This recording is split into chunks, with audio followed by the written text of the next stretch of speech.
Hello friends, I am doctor Farha. जैसा कि आप सब जानते हैं, कोरोना वायरस के बचाव के लिए पूरे भारत में लगभग 40 दिनों का लॉकडाउन है। लोग अपने घरों में बंद हो गए हैं और सब कुछ जैसे रुक गया है। लोगों के लिए पूरा माहौल बदल गया है। स्कूल, कॉलेज, ऑफिस सब कुछ बंद हो गया है। हम बाहर नहीं जा पा रहे हैं और दिन भर सिर्फ कोरोना वायरस की ही खबरें देख रहे हैं। इससे हमारे मेंटल हेल्थ पर असर पड़ना बहुत ही नेचुरल है। इस बीच लोगों में चिंता, डर, अकेलेपन और अनसर्टेनिटी का माहौल बन गया है। तो ऐसे में एक साइकोलॉजिस्ट होने के नाते मेरी ये जिम्मेदारी बनती है कि मैं आप लोगों से कुछ बात करूं। असल में लोगों को परेशान करने वाली 3 वजह हैं। एक तो कोरोना वायरस से इन्फेक्टेड होने का डर, दूसरा नौकरी, एग्जाम्स और कारोबार को लेकर अनसर्टेनिटी, और तीसरा लॉकडाउन के कारण आया अकेलापन। इन स्थितियों का असर ये होता है कि स्ट्रेस बढ़ने लगता है। नॉर्मल स्ट्रेस तो हमारे लिए अच्छा होता है, लेकिन एक लेवल के बाद अगर ये स्ट्रेस बढ़ने लगता है तो ये डिस्ट्रेस में चेंज हो जाता है। ये तब होता है जब आगे का हमें कोई रास्ता नहीं दिखता, घबराहट होने लगती है या हमारी एनर्जी में कमी होने लगती है। फिलहाल महामारी को लेकर इतनी अनसर्टेनिटी और उलझन है कि कब तक सब ठीक होगा पता नहीं। ऐसे में तनाव में आने का खतरा बना हुआ है और ये बहुत ही नॉर्मल सी बात है। इस तनाव का असर सिर्फ शरीर, दिमाग और भावनाओं पर नहीं बल्कि हमारे व्यवहार पर भी दिख सकता है। हर किसी पर इसका अलग अलग असर होता है क्योंकि इंडिविजुअल डिफरेंसेस पाए जाते हैं। शरीर पर कई तरह के असर होते हैं, जैसे बार बार हमारा हेडेक होना, या हमारी जो इम्यूनिटी है वो वीक हो जाना, या हमें बहुत ज़्यादा फटीग, थकान होना, और हमारे बीपी में भी बहुत ज़्यादा उतार चढ़ाव दिखने लगते हैं। और इमोशनल हमारा इम्बैलेंस हो जाता है, जैसे कि हमें गुस्सा आने लगता है, हमारे डर बनी होती है, हमें एंजाइटी होती है, चिड़चिड़ापन होता है, उदासी होती है, उलझन होती है। तो ये सारे इमोशनल इम्बैलेंस होते हैं। तो हमारा साइकोलॉजिकल इफेक्ट भी दिखता है स्ट्रेस की वजह से। दिमाग पर भी इसका बहुत बड़ा असर दिखता है।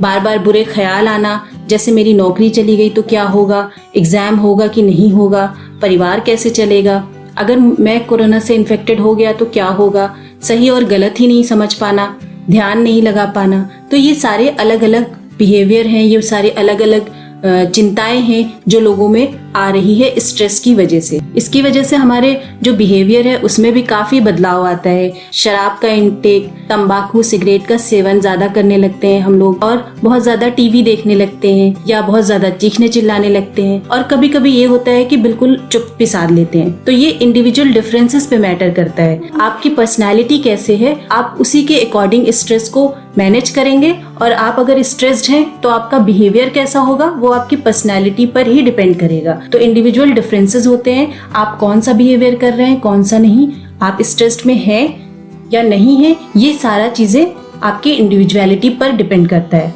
अब इस स्ट्रेस को दूर कैसे करें, ये बहुत इंपॉर्टेंट है। हमारे पास अगर हम स्ट्रेस्ड हो गए हैं, क्योंकि स्ट्रेस हम खुद से तो नहीं इनवाइट करते हैं, ये तो हो जाता है, एनवायरमेंटल है या प्रोफेशनल है या पर्सनल है, लेकिन इसे मैनेज करना आना बहुत ज़रूरी है। अगर हमने इसको मैनेज कर लिया, इस पर काबू पा लिया, तो ये एक विक्ट्री की तरह होगा। मानसिक तनाव की स्थिति से बाहर निकलना बहुत ज़रूरी है, वरना ये जो हमारा तनाव है वो अंतहीन हो जाएगा। तो इसको कंट्रोल करना, मैनेज करना बहुत इंपॉर्टेंट है। मेरे मुताबिक आप कुछ तरीकों से खुद को शांत रख सकते हैं ताकि आप स्वस्थ रहें। खुद को मानसिक रूप से मजबूत करना जरूरी होता है। आपको ध्यान रखना है कि सब कुछ फिर से ठीक होगा, और पूरी दुनिया इस कोशिश में जुटी हुई है। बस आपको धैर्य से काम लेना है, पेशेंस रखना है। अपने रिश्तों को मजबूत करें, चाहे आप रूम में रह रहे हो या अपने फ्रेंड्स के साथ रह रहे हो या फैमिली के साथ रह रहे हो, आप जिसके भी साथ रह रहे हो उससे अपना रिलेशनशिप मेंटेन करें। अपनी छोटी छोटी बातों का, एक दूसरे की छोटी छोटी बातों को इग्नोर करें, बुरा ना मनाएं, और एक दूसरे का ख्याल रखें। क्योंकि आप जिसके साथ रह रहे हैं, अगर आपने उससे एक पॉजिटिव और अच्छा रिलेशनशिप इस्टेब्लिश कर लिया तो आपको खुशी होगी, अच्छा लगेगा, एक पॉजिटिव एनवायरनमेंट रहेगा, और आप कोरोना और जो नेगेटिव थॉट्स हैं उससे दूर हो जाएंगे। क्योंकि कोई तो है आपके पास जो जिससे आपका एक अच्छा रिलेशनशिप है, आप उसके साथ खुश हैं।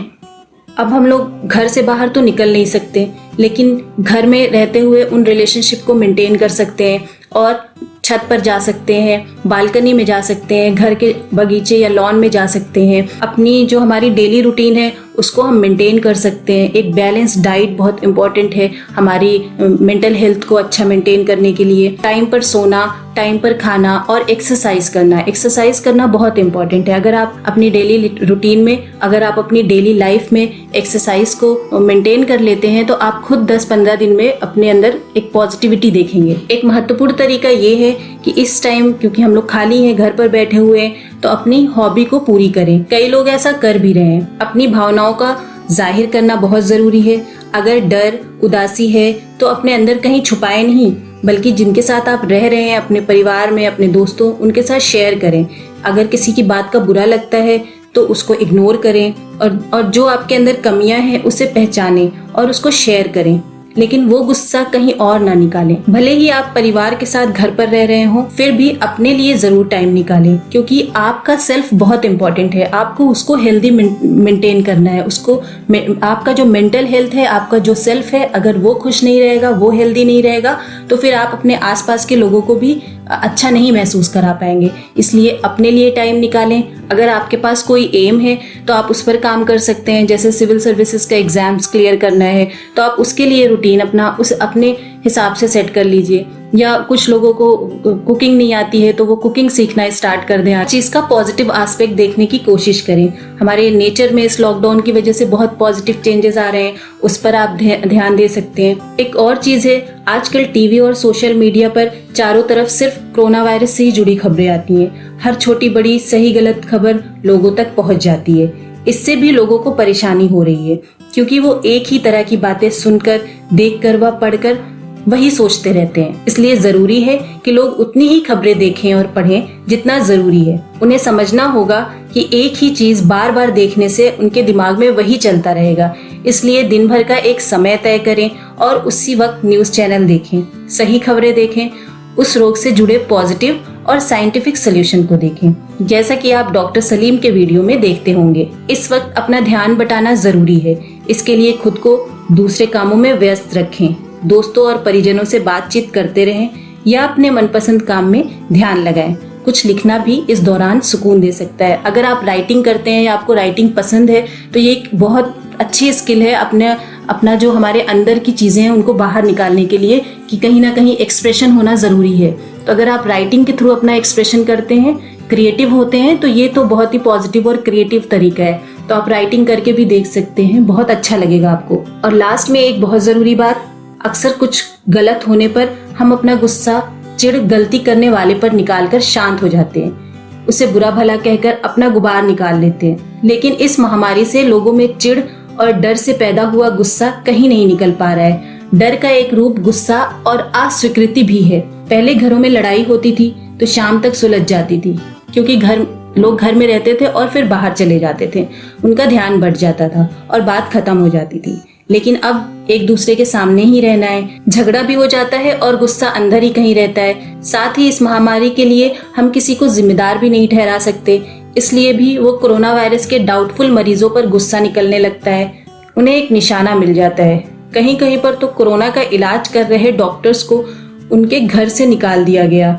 ऐसा ना करें। याद रखें, कोई जानबूझकर बीमार नहीं होना चाहता और ना ही मरना चाहता है। ये इन्फेक्शन किसी को भी हो सकता है और डॉक्टर्स तो आज के वॉरियर्स हैं, हमें उनकी रिस्पेक्ट देनी है। हमें खुशी बांटनी है, पॉजिटिव रहना है और मिलकर इस बीमारी से लड़ना भी है। अगर आपको कोई सलाह चाहिए तो कमेंट बॉक्स में जरूर बताएं। आपकी हेल्प करके हमें खुशी होगी। चैनल को जरूर सब्सक्राइब करें। Thank you.